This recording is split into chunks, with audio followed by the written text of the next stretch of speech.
stuck here. The cops won't bother me.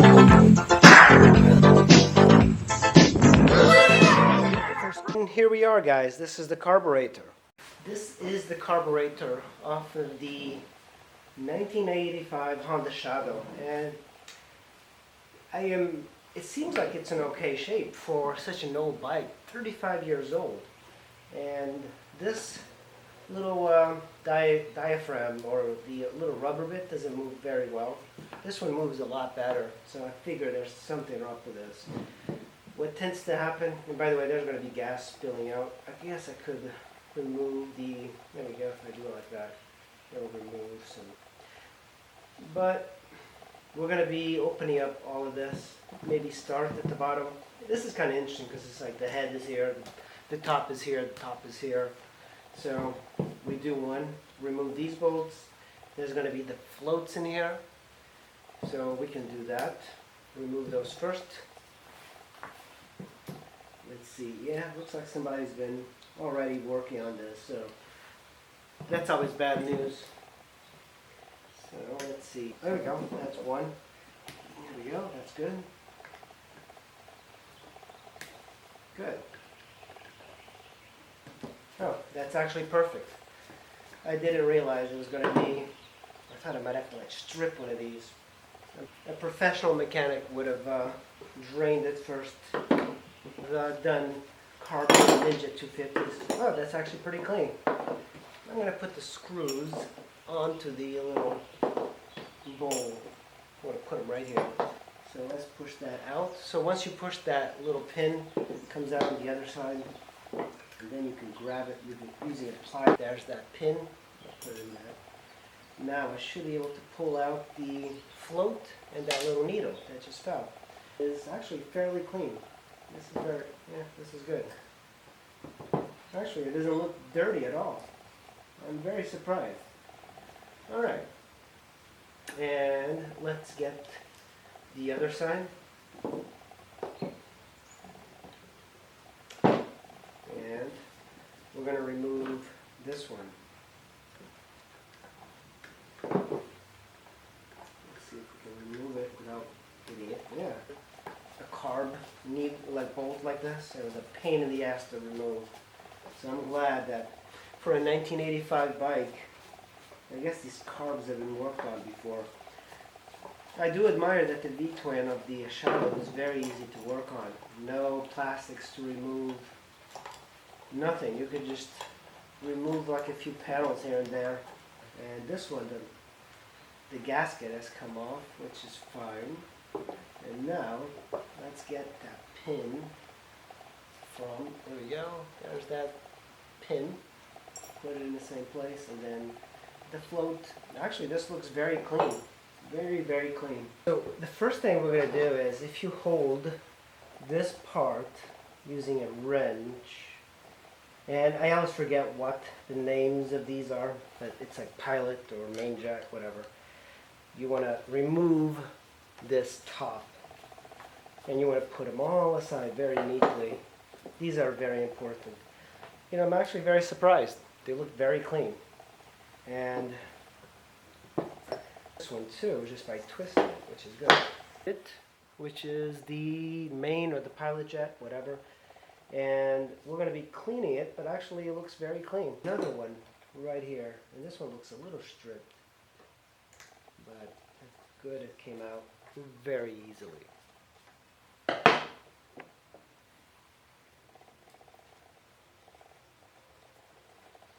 Part, so we have the small needle here. Undo that.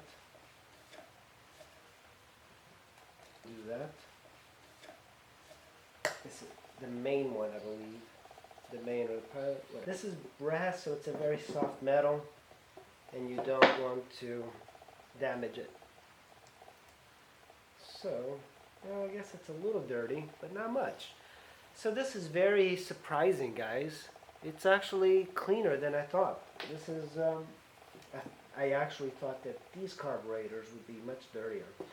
So, I'm going to use a screwdriver, and I'm very happy that these bolts are moving very easy. There we go. Good system. Remember, there's this bit here that you have to be careful. And then there's a spring. So this actually looks really super clean. Very large spring. It looks clean. Very easy. Man, I'm so surprised that these bolts are easy to remove. And here comes everything.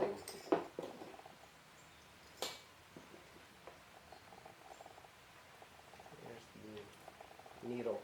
Everything about this carburetor looks clean. Everything. I think somebody definitely cleaned this.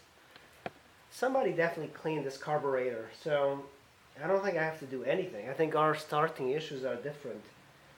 I might just remove. Yeah.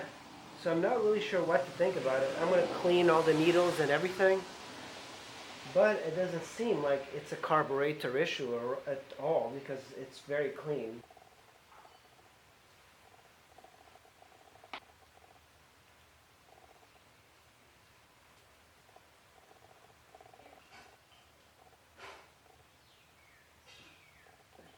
Alright, using brake parts cleaner. And this one's not very good.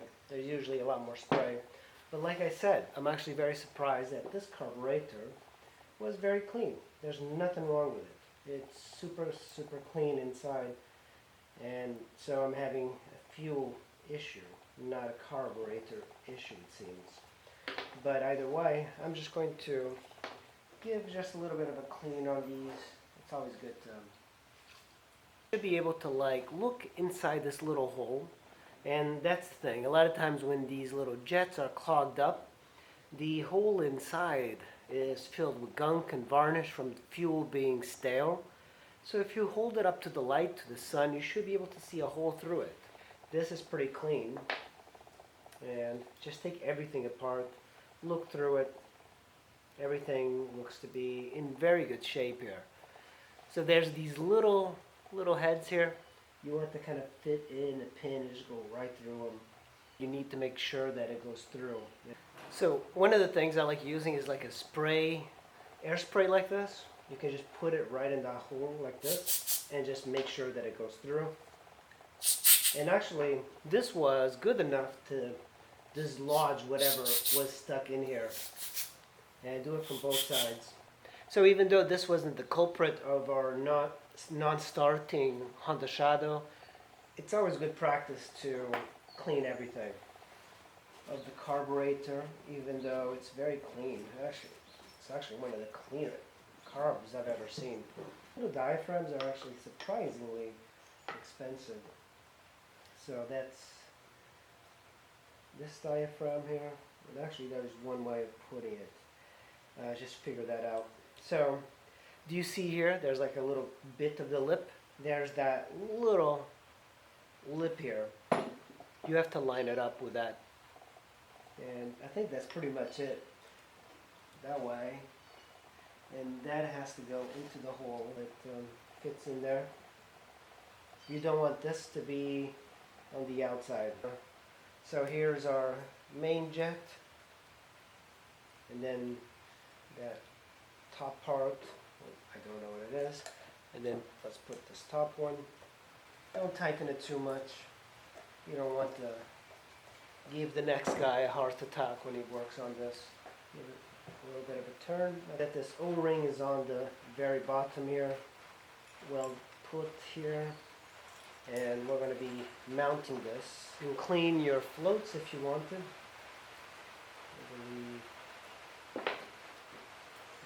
This. Right. This is your little floater, and you put it on there, and then it goes into that little hole.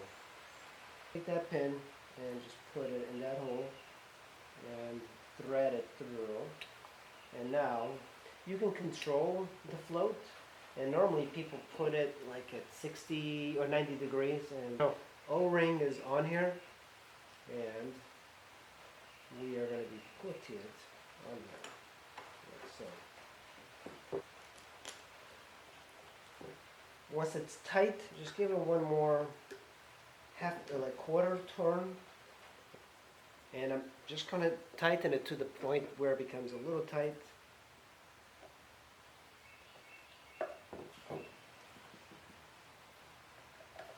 And just give it a little bit. Make sure you push in. You don't want to strip it.